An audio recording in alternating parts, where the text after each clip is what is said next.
Hi there. As a writer myself, I developed my Word of the Day practice and my other accelerated writing techniques because I definitely was the worst writer with the most problems of anybody that I ever met when I started.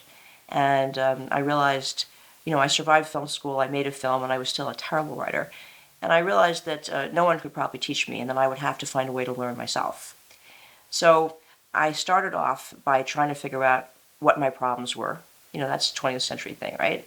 So my big problems were that I was afraid to start.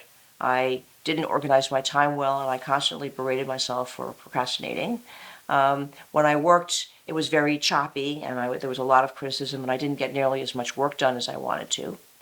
And then when I was done writing, I would feel terrible because I'd feel like, oh my God, this is garbage. And I probably threw a couple of 100 pages away without really giving myself time to see if they were any good or to things. And I realized at a certain point that these problems were deeply emotional problems that had very little to do with my work. But what they did do is that they overshadowed my ability to create very dramatically. And so first I set about creating a system for creating stories that is available in a book that I wrote called Screenplay in 10 Weeks.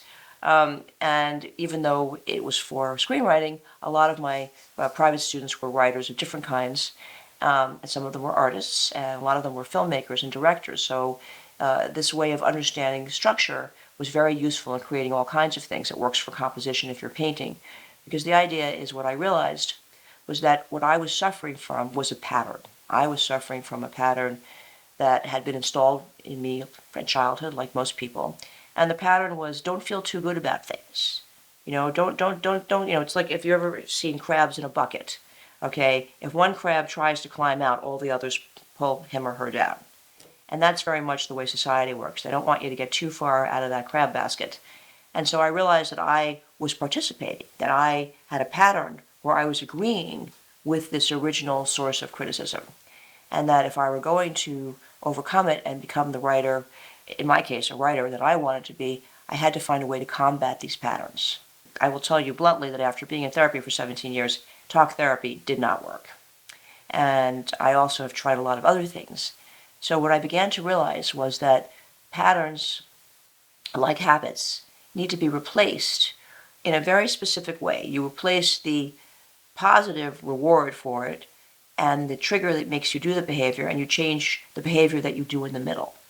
And once I began to realize that, I thought, okay, if that's the case, you can practice something, and when you go back to the gym or whatever, the current wisdom, which I not necessarily agree with, is that it takes 30 to 60 days to develop a new habit.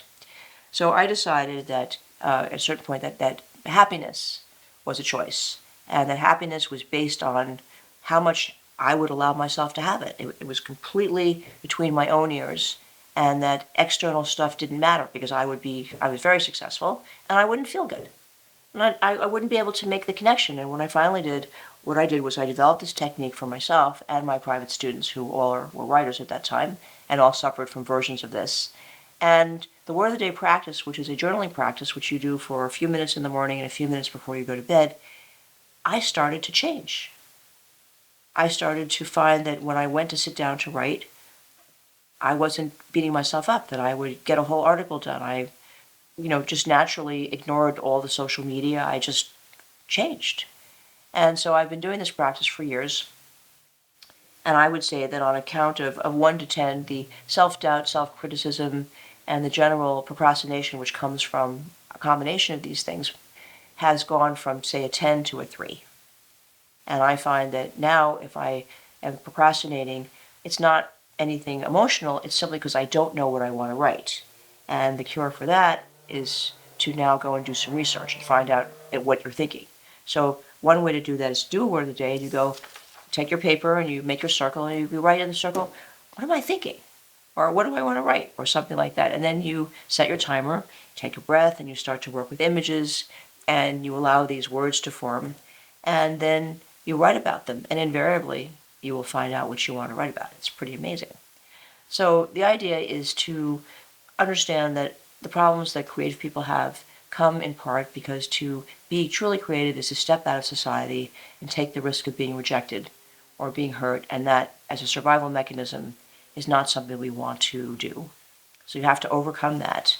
And then because this is a pattern that is inset into us so early, it takes very serious focus to undo it.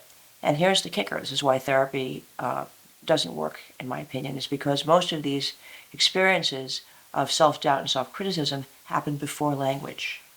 So if they occur within you, not in words, no matter how much you talk about them, you can't fix them because they don't exist in that.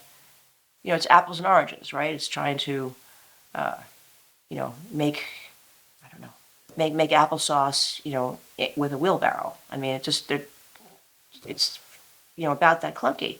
So if you're interested in this and you'd like to become a writer or an artist who is very content with themselves, because remember, the moment you're content, your ability to create increases exponentially. The more you stay in a state of receptivity, the better your work gets. So the idea is not to keep breaking it with these doubts, is to develop a new habit. I think that the word of the day is extremely efficient. I found it very useful, and hundreds of my students use it, and they have found it very useful. But then the other part of it is this thing that writers suffer from, which is not knowing what to write, which masquerades as procrastination or writer's block. Neither one of them is true. It's because you don't know what you want to write, or you don't know what you want to write about, what you're thinking about. So the word of the day becomes almost like a divining rod, or if you have a set of magic cards that you can pull a card and it will spark you. But the word of the day works from an inner place where you're not having an outside credit. Your inside of you is now saying to you the word that you need to understand what you want to share. So if you're enjoying this conversation, see below.